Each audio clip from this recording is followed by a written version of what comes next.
balikan po natin itong nakunan ng amateur video na pamamalo ng isang pulis sa isang suspect sa pagnanakaw ng cellphone sa Carmona, Cavite. At tinuturo nga pong namamalo na nurture dito sa suspect na ito ay walang iba kundi po yung hepe ng Carmona PNP na ngayon ay tinanggal na sa pwesto. Makakausap po natin si Police Senior Superintendent Jonel Estomo, ang direktor po ng Cavite Provincial Police. Magandang hapon po sa inyo, Superintendent Estomo.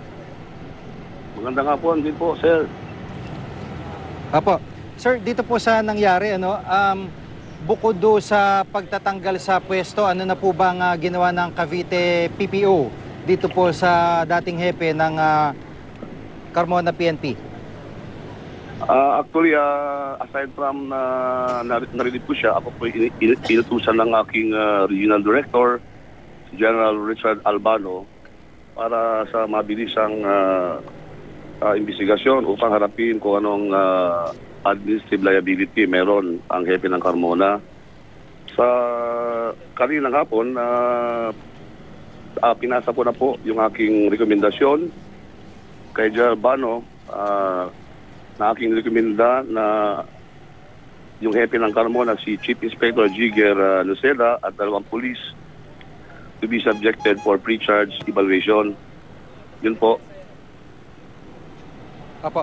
Yung dalawang puliso, ano po ang maari din na parang magiging accessories po sila nitong itong hepe po ng Carmona?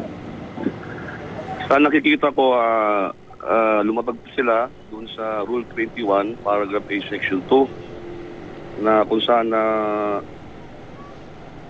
sila po ay dapat po nilang nireport yung insidente. Apo. Yung pong mismong pinalo, yung nakikita po sa video na pinalo nung pulis, nakuha na ho ba ng payag yun? Nakausap na po ba ng ibang mga investigador dito sa kasong ito? As of today po, hindi pa po namin nahanap po itong certain Marlon Manuba na taga Quarry Road, Carmona. Siyempre kailangan po din natin siyang makuha at ma-interview personally kung ano talaga ang tunay na nangyari. Pero accordingly, sa pag-imbestiga po ng mga tauhan ko dito sa Cavite, ito po ay naging suspect sa snatching na kung saan meron pong nagrereklamo na siya po ay nagnakaw ng isang cellphone. Opo. So sa ngayon, po, patuloy po ang paghahanap namin po sa tao na to. Chief Inspector Noceda at yung dalawang pulis, paano po ito? Nasa restricted custody po ba ito?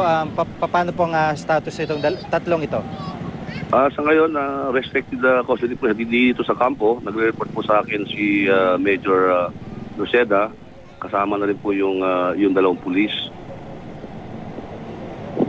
Aha. At ano pa po ang maaaring expect ng publiko dito sa investigasyon na ginagawa po ninyo?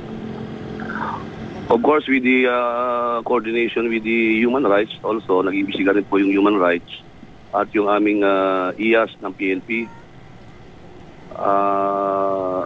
On my part, paghanap po ako ng sapat na ebidensya para pandagdag po sa video na na-recover para masampahan kung meron mang criminal liability yung hepe ng Carmona.